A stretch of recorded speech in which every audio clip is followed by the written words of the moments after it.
Hello viewers, আসসালামু আলাইকুম।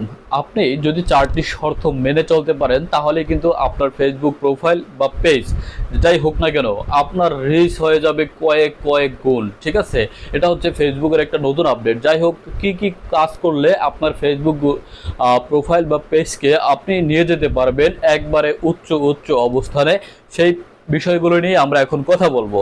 যাই হোক, প্রথমেই বলে রাখি, আপনি যদি আমার এই চ্যানেলে নতুন হয়ে থাকেন তাহলে অবশ্যই চ্যানেলটাকে সাবস্ক্রাইব করে দিবেন। যে টিম আছে তারা সরাসরি বলে দিয়েছে, যদি আপনি এই চারটি শর্ত মেনে চলেন তাহলেই কিন্তু আপনি আপনার প্রোফাইল বা ফেসবুক পেজকে সহজেই লাখো লাখো দর্শকের সামনে পৌঁছে দিতে পারবেন। সেটা কিভাবে করবেন, সেই জন্য প্রথমে আপনাকে যেটা করতে হবে, আপনার যে প্রোফাইল ফেসবুক পেজ আছে যে কোনো একটার জন্য আপনি যে ভিডিওটা তৈরি করেন সেটা মূল কন্টেন্ট তৈরি করতে হবে।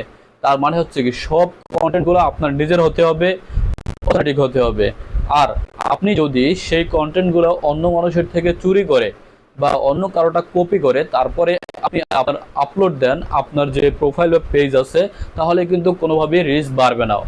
অন্যথায় আপনাকে কপিরাইট ক্লেম আসতে পারে, যেটা আপনার পেজের রিস্ক কমে যাবে একবারে। ঠিক আছে, সেই জন্য আপনি আপনার মতো করে আপনার নিজের যে কন্টেন্টগুলো আছে সেগুলো তৈরি করবেন।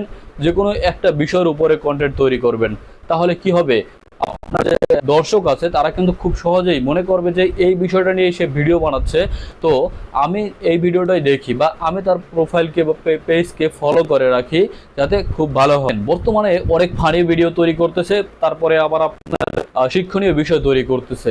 তাই আপনি এমন কোনো বিষয় নিয়ে ভিডিও বানাবেন যে ভিডিওগুলো মানুষ দেখে তার নিজে থেকে শেয়ার করতে ইচ্ছুক হয়। তাহলে কি হবে, যখন একটা ভিডিও আপনার একটা ভিডিও শেয়ার করবে অন্য কেউ, তাহলে কিন্তু সেই ভিডিওটার রিচ কয়েক গুণ বেড়ে যাবে। কীভাবে বেড়ে যাবে, দেখেন, একজন যদি আপনার প্রোফাইলে বা পেজে ফলোয়ার আছে 5,000, আপনি কি করছেন, ভিডিওটা আপলোড দিচ্ছেন, এখন আরেকজনে আপনার ভিডিওটাকে শেয়ার করলো, যখন সে শেয়ার করলো তখন কিন্তু তার আইডিতে 5,000 ফলোয়ার আছে বা তার বেশি ফলোয়ার আছে, তারাও কিন্তু আপনার ভিডিওটা দেখলো, তখন রিচগুলো কিন্তু আস্তে আস্তে আস্তে আস্তে বেড়ে যাবে। সেই জন্য কি করতে হবে, আপনি এমন কন্টেন্ট তৈরি করবেন, শেয়ারযোগ্য কন্টেন্ট, তাহলে কিন্তু খুব সহজেই মানুষ আপনার ভিডিওটা দেখবে আর রিচটা কিন্তু খুব বেড়ে যাবে। আরেকটি কথা, সেটা হচ্ছে তারপরে আপনার ফেসবুকের যে নীতিমালা রয়েছে সেই নীতিমালা অবশ্যই ভঙ্গ করা যাবে না। সেই নীতিমালার নিয়ম অনুযায়ী মেনে আপনাকে কিন্তু ভিডিও তৈরি করতে হবে। আপনি যদি সেক্সুয়াল কন্টেন্ট তৈরি করেন তাহলে কিন্তু ওই কন্টেন্টগুলো ফেসবুক নিজের থেকেই মিউট করে দিবে সরাসরি, কিন্তু অন্য কারো দিকে যাবে না।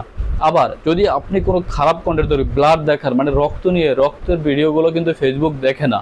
ফেসবুক ওটা কিন্তু সেন্সিটিভ কন্টেন্ট হিসেবে নেওয়ার পর ওটাকে বন্ধ করে দেয়। তো আপনি যেটা করবেন, অবশ্যই সেই কন্টেন্টগুলো নিয়মগুলো মেনে তারপরে ভিডিও বানাবেন ফেসবুকের জন্য। ফেসবুকে মানুষ বেশিরভাগই শর্ট ভিডিও বেশি পছন্দ করে, যেমন ছোট ছোট ভিডিও 1 মিনিট 2 মিনিট বা 30 সেকেন্ড 35 সেকেন্ড, বিশেষ করে হচ্ছে রিলস ভিডিও। ফেসবুক সবচেয়ে বেশি পছন্দ করে রিলস ভিডিও। আপনি যদি বানান তাহলে কিন্তু সেইটা বেশি মানুষের কাছে খুব সহজেই পৌঁছাবে। কারণ আপনার যখন একটা রিলস 30 সেকেন্ডের হবে, একটা মানুষ কিন্তু 30 সেকেন্ড সময় খুব সহজেই দেখে। আর দেখলে যখন আপনি একটা ভিডিও দেখতে থাকবেন, মানে দেখবেন, দেখার পরে ওই ভিডিওটা কিন্তু রিলস হবে, আরেকজনের কাছে পৌঁছে যাবে। আবার উনি যদি 30 সেকেন্ড দেখে তখন আরেকজনের কাছে পৌঁছে যাবে। এভাবে কিন্তু অনেক অনেক হিউজ পরিমাণ ভিউজ আপনার ভিডিওতে চলে আসবে। ঠিক আছে, সেই জন্য লং ভিডিওটাও মানুষ দেখে, বিশেষ করে নাটক মুভি হলে মানুষ দেখে, কিন্তু আপনার যে কন্টেন্টগুলো আছে শিক্ষণীয় কন্টেন্ট, এগুলো মানুষ একটু কম দেখে। কম দেখলেও এগুলোয় কিন্তু রেভিনিউটা অনেক বেশি। তাই আপনি যেই বিষয় নিয়ে কন্টেন্ট তৈরি করুন না কেন, সেই কন্টেন্টের উপরে ছোট ছোট ছোট ছোট রিলস তৈরি করুন।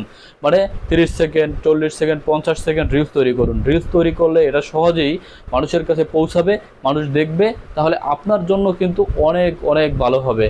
কারণ যখন একটা রিলস ভিডিও মানুষের কাছে পৌঁছাবে, মানুষ দেখবে, ভালো লাগবে, তখন কিন্তু আপনার পেজ বা প্রোফাইলকে সে ফলো করে দিবে। যাই হোক, এই ছিল আজকের ভিডিও। যদি আপনি আরও নতুন নতুন কোনো ভিডিও পেতে চান তাহলে অবশ্যই চ্যানেলটাকে সাবস্ক্রাইব করে দিবেন। আর আপনি যদি কোন বিষয় নিয়ে ভিডিও পেতে চান সেই বিষয়টা কিন্তু আপনি আমার ভিডিওর কমেন্টস বক্সে জানাতে পারেন। জানালে কি হবে, আমি ওই বিষয়টার উপর একটা ভিডিও তৈরি করব অবশ্যই। কারণ আপনারা যদি চাচ্ছেন তো ওই বিষয়টার উপর ভিডিও বানাতে পারি আমি। যাই হোক, যদি ভিডিওটি ভালো লেগে থাকে অবশ্যই চ্যানেলটাকে সাবস্ক্রাইব করে দিবেন। Thank you so much.